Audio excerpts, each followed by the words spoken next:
Bhogapuram airport నిర్మాణంలో ఎన్నో ప్రత్యేకతలు ఉన్నాయి. సాంకేతికపరమైన అంశాలు ప్రధానంగా చూసుకుంటే రన్వే చాలా అత్యంత పొడవైన రన్వే. దీంట్లో చాలా ఒకే సమయంలో కూడా చాలా ఎక్కువ సంఖ్యలో కూడా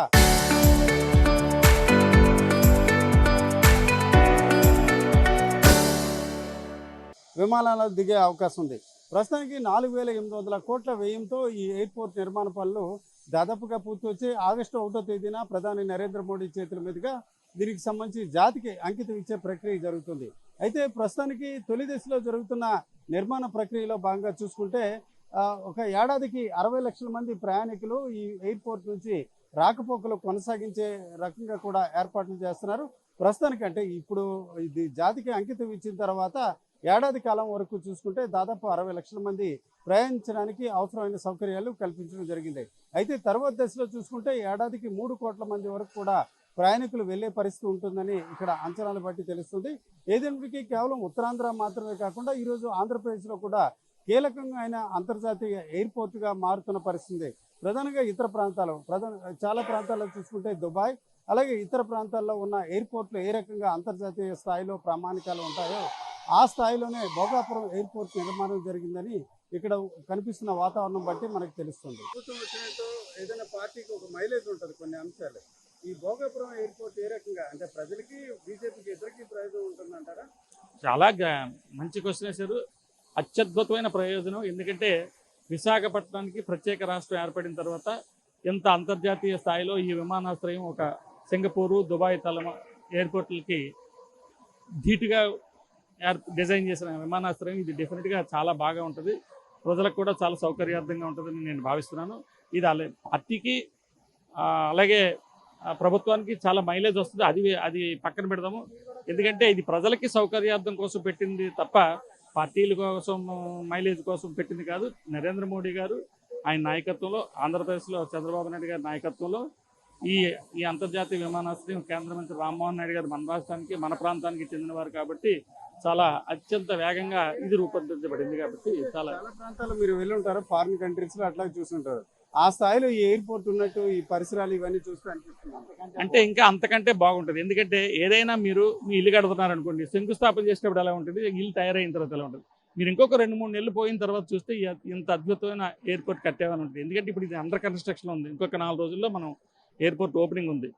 అన్ని వర్కులు కూడా శరవేగంగా రాత్రింబవళ్ళు చాలామంది వందలాది వేలాది మంది కార్మికులు కష్టపడి పనిచేస్తున్నారు. కాబట్టి డెఫినెట్గా 1వ తారీఖు కల్లా ఒక రూపు వచ్చేస్తుంది. తర్వాత మిగతా ల్యాండ్స్కేపింగ్ అది ఎలాగ పెరగడానికి టైం కావాలి. అది న్యాచురల్ గ్రోయింగ్ కాబట్టి డెఫినెట్గా చాలా బాగుంటుంది. ఇంకా ప్యారలల్గా వైజాగ్ ఎయిర్పోర్ట్ కూడా కొంత కంటిన్యూ చేస్తే కొన్ని గంటలు అట్లాంటిది మంచిది అంటారు. డెఫినెట్గా కొన్ని వైజాగ్ ఎయిర్పోర్ట్ ఒక 1 ఇయర్ అయినా సరే కంటిన్యూ చేస్తే బాగానే ఉంటుంది. కాకపోతే మరి అది నేవీకి సంబంధించిన ఎయిర్పోర్ట్ కాబట్టి అది మనకి తెలీదు. వారి ప్రభుత్వాల నిర్ణయాలను బట్టి ఆధారపడి ఉంటుంది. ఆగస్టు 1వ తేదీకి భోగాపురం ఎయిర్పోర్ట్కి సంబంధించి జాతికి అంకితం ఇచ్చే ప్రక్రియ దాదాపు జరుగుతుంది.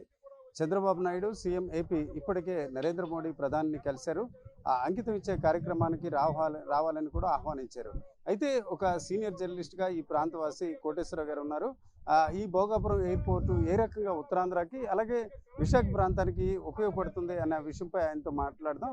సరే, ఇప్పుడు మీరు గతంలో జర్నలిస్ట్గా ఉన్నారు, అట్లాగే విశాఖపట్నం ఎయిర్పోర్ట్ యాక్టివిటీలో కూడా మీరు చాలా గమనించారు. అయితే ఇప్పుడు దాదాపు 4,500 కోట్లు వెచ్చించి ఈరోజు ఈ ఎయిర్పోర్టుకు సంబంధించిన నిర్మాణ పనులు ఆల్మోస్ట్ ఎండింగ్కి వచ్చాయి. ఈ భోగాపురం ఎయిర్పోర్టు ఉత్తరాంధ్ర అభివృద్ధిలో కావచ్చు లేకపోతే ఇతర అంశాల్లో ఏ రకంగా ఉపయోగపడే అవకాశం? ఖచ్చితంగా Bhogapuram airport international airport Uttarandhra డెవలప్మెంట్కి చాలా రకాలుగా దోహదపడుతుంది. ఇమీడియట్ కాకపోయినా కాలక్రమంలో చాలా డెవలప్మెంట్ జరుగుతుంది ఈ ఎయిర్పోర్ట్ వల్ల. నేషనల్ ఇంటర్నేషనల్ పరంగా కూడా పెట్టుబడులు వస్తాయి. మంచి భవిష్యత్తు ఉంటుంది ఉత్తరాంధ్రకి.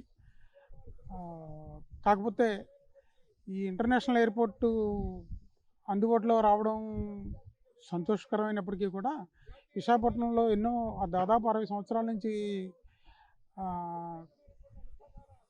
అందుబాటులో ఉన్న ప్రజెంట్ విశాఖపట్నం ఎయిర్పోర్టుని ఇది అందుబాటులోకి వస్తే దాన్ని మూసేస్తారన్నది గవర్నమెంట్ డెసిషన్ తీసుకున్నదని చెప్తున్నారు. అది సరైన నిర్ణయం కాదని నా వ్యక్తిగత అభిప్రాయం.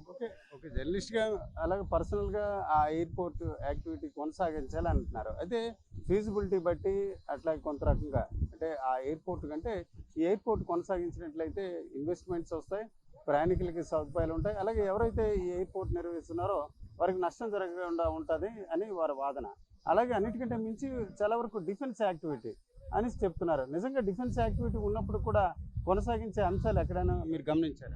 ఇతరత్ర చాలా ప్రాంతాల్లో దేశంలో కొన్ని ప్రాంతాల్లో జమ్మూ కాశ్మీర్ లాంటి ప్రాంతాల్లో కూడా డొమెస్టిక్ ఎయిర్పోర్ట్స్ ఉన్నాయి, డిఫెన్స్తో కనెక్ట్ అయిన ఎయిర్పోర్ట్స్ కూడా ఉన్నాయి. అయినప్పటికీ కూడా ఇప్పటి వరకు కూడా దాదాపు 60 ఏళ్లలో ఇప్పుడు ఏ రోజు కూడా విశాఖపట్నం ఎయిర్పోర్ట్కి పోర్ట్ వల్ల డొమెస్టిక్ ఫ్లైట్స్ తిరగడం వల్ల ఏ రోజు కూడా డిఫెన్స్ వాళ్ళకి ఇబ్బందికరమైన పరిస్థితి ఒక్కరోజు కూడా వాళ్ళు ఇప్పుడు కంప్లైంట్ చేయలేదు. ఆ పరిస్థితి రాలేదు, చాలా స్మూత్గా నడిచింది. ఇప్పుడు ఎయిర్పోర్ట్ విశాఖపట్నానికి భోగాపురం ఎయిర్పోర్ట్ దాదాపు 50 కిలోమీటర్స్ పైన దూరంలో ఉంది. అక్కడి నుంచి ఇక్కడికి రావడానికి ఇంటర్నేషనల్ ట్రావెలర్స్కి ఓకే పర్వాలేదు, కానీ డొమెస్టిక్ ట్రావెలర్స్కి అయితే మాత్రం 2 అవర్స్ ట్రావెల్ చేసి అక్కడి నుంచి ఇక్కడికి రావడానికి చాలా ఇబ్బందికరమైన పరిస్థితి. 2 అవర్స్ ట్రావెల్ చేయాలి, 2 అవర్స్ ముందుగానే ఎయిర్పోర్ట్కి చేరుకోవాలి, 4 అవర్స్ స్పెండ్ చేస్తేనే కానీ అక్కడి నుంచి ఇక్కడ చేరుకోలేరు. నేనేమంటానంటే విశాఖపట్నం ఎయిర్పోర్ట్ని డొమెస్టిక్ ట్రావెలర్స్ కోసం కంటిన్యూ చేస్తూ ఈ ఎయిర్పోర్ట్ని దాన్ని కూడా రెండింటిని కంటిన్యూ చేయాలన్నది నా అభిప్రాయం. ఓకే, అంటే గవర్నమెంట్ ఒక ఎంఓయూ కుదుర్చుకుంది. సహజంగా ఈ ఎయిర్పోర్ట్ ప్రారంభించిన వెంటనే ఆ ఎయిర్పోర్ట్ మూసివేస్తాను. ఈ దశలో నిజంగా ఇక కంపల్సరీ అనుకునేటప్పుడు అక్కడ వైజాగ్ ఎయిర్పోర్ట్ మూసినట్లయితే ఇక్కడ దాదాపుగా 60 కిలోమీటర్ల దూరం వైజాగ్ నుంచి ఆల్మోస్ట్. అట్లాంటప్పుడు ప్రత్యేకంగా ఒక 20 ఎలక్ట్రిక్ బస్సులు వేస్తున్నారు. దారి అంటే ఏదైతే గమ్యాన్ని తగ్గిద్దాం అంటున్నారు. అయితే రాజమండ్రి లాంటి ప్రాంతానికి వెళ్ళాలంటే మరోవైపు వందే భారత్ లాంటి రైళ్లు పెట్టాలంటారు. ఖచ్చితంగా వైజాగ్ ఎయిర్పోర్ట్ మూసేశారన్నప్పుడు ఆల్టర్నేట్గా ఇతర ప్రాంతాలకి ట్రావెలింగ్ చేయడానికి వందే భారత్ లాంటి ప్రత్యేక రైళ్లు ఇట్లాంటి సదుపాయాలు కల్పించడం అవసరంగా అనుకుంటున్నారు. ఖచ్చితంగానండి. ఇప్పుడు విశాఖపట్నం నుంచి విజయవాడ ట్రావెల్ చేయాలంటే వందే భారత్ ఇప్పుడు 4 అవర్స్లోనే విజయవాడ చేరుకుంటున్నారు. అలాంటప్పుడు 4 అవర్స్ విశాఖపట్నం నుంచి భోగాపురం ఎయిర్పోర్ట్కి బై ఫ్లైట్ ట్రావెల్ చేయాలంటే 4 అవర్స్ తీసుకుంటుంది. అదే టైము 1000 లోపల టికెట్ ఛార్జీ లోపుతో విజయవాడ ట్రావెల్ చేయగలుగుతున్నారు, ఏమి స్ట్రెయిన్ అవ్వకుండా. అలాంటిది దీన్ని దృష్టిలో పెట్టుకుని number of trains Vande Bharat trains ఇంకా పెంచాల్సిన అవసరం ఉంది. ప్రజలు ఏం కోరుకుంటున్నారు అన్నది గవర్నమెంట్ ముందు వాళ్ళ ఒపీనియన్ తీసుకోవాలండి. పబ్లిక్ ఒపీనియన్కి వెళ్లకుండా కొన్ని డిసిషన్స్ తీసుకుంటే అల్టిమేట్గా ప్రజలు సఫర్ అవుతారు. అది మంచిది కాదు. ఇన్ని డెవలప్మెంట్స్ యాక్టివిటీస్ జరిగేటప్పుడు ప్రజలు కంఫర్ట్ని కూడా చూసుకోవాలి గవర్నమెంట్. డెవలప్మెంట్కి ఎవరు వ్యతిరేకం కాదు, అందరూ డెవలప్మెంట్ కోరుకుంటారు. డెవలప్మెంట్ కావాల్సిందే ప్రతిదీ కూడా అన్ని రంగాల్లోనూ. ప్రజల డిమాండ్, ప్రజల అవసరాలు అవి కూడా ఒకసారి పరిగణలోకి తీసుకుని అనుగుణంగా చర్యలు తీసుకుంటే అందరూ హ్యాపీగా ఉంటారు. ఇది ఒక సీనియర్ జర్నలిస్ట్ కోటేశ్వరరావు గారి మాటలు బట్టి మనం చూస్తే విశాఖపట్నం మాత్రమే కాకుండా ఉత్తరాంధ్ర అభివృద్ధిలో ఇది ఒక కీలక పరిణామం. ఇట్లాంటి ఎయిర్పోర్ట్ ప్రారంభించడం, అట్లాగే దీనికి సంబంధించి ఇన్ని వేల కోట్లు వెచ్చించడం సహజంగా మంచి పరిణామం. అయితే అదే సమయంలో చూసుకుంటే విశాఖ లాంటి ఎయిర్పోర్ట్ను కూడా కొనసాగించినట్లయితే ఇటు ఇంటర్నేషనల్ ఎయిర్పోర్ట్గా ఇటు ఈ ప్రాంతం అంటే భోగాపురం ప్రాంతం అభివృద్ధి చెందడం, అలాగే ఉత్తరాంధ్ర ప్రజలు అలాగే ఇతర ప్రాంతాల నుంచి కూడా ప్రయాణికులు వచ్చే అవకాశం ఉంటుంది. ఈ దశలో ప్రభుత్వం ఏ నిర్ణయం తీసుకున్నప్పటికీ ప్రజాభిప్రాయం కొంత పరిగణలోకి తీసుకోవాలి. భోగాపురం ఎయిర్పోర్ట్ విషయంలో కూడా ఆగస్టు 1వ తేదీకి జాతికి అంకితం ఇచ్చిన దశలో ఇంకా చాలా దాదాపుగా 10 రోజుల గడువు ఉన్న నేపథ్యాన ఇప్పటికైనా ప్రజాభిప్రాయాన్ని పరిగణలోకి తీసుకుని విశాఖపట్నం ఎయిర్పోర్ట్ కొనసాగించే అంశాన్ని ఆలోచన చేయాలని ఆయన సూచిస్తున్నారు. ఆంధ్రప్రదేశ్ ప్రజలు గొప్పగా చెప్పుకుంటున్న భోగాపురం ఎయిర్పోర్ట్ వద్ద మనం ఉన్నాం. ఈ ఎయిర్పోర్ట్ను ఆగస్టు 1వ తేదీన భారత ప్రధాని నరేంద్ర మోడీ చేతుల మీదుగా జాతికి అంకితం ఇచ్చే ప్రక్రియ ఇప్పటికే ఏపీ ప్రభుత్వం చెప్తుంది.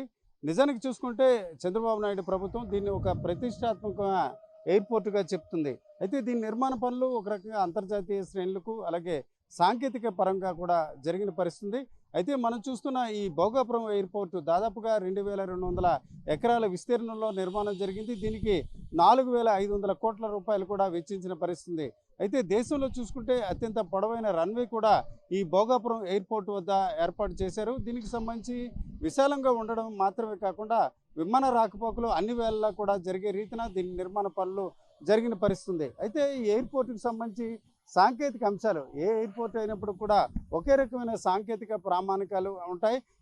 ఇప్పుడు విశాఖపట్నం ఎయిర్పోర్ట్ అని చెప్పుకునేటప్పటికీ భోగాపురం ఎయిర్పోర్ట్, అలాగే దీనికి అల్లూరి సీతారామరాజు ఎయిర్పోర్ట్గా నామకరణం చేశారు. ఒక రకంగా విజయనగరం అలాగే విశాఖ సరిహద్దులో ఉన్న ఈ భోగాపురం ఎయిర్పోర్ట్ ఒక రకంగా ఉత్తరాంధ్రకు ఒక మణిహారం మాత్రమే కాకుండా 2 తెలుగు రాష్ట్రాల్లో కూడా గొప్పగా చెప్పుకునే పరిస్థితి ఉంది. ఈ ఆగస్టు 1వ తేదీన దీన్ని జాతికి అంకితం ఇచ్చే ప్రక్రియలో భాగంగా ఇప్పటికే ఒడిగడుగా పనులు జరుగుతున్నాయి. ఒక రకంగా 90% పనులు పూర్తయ్యాయి.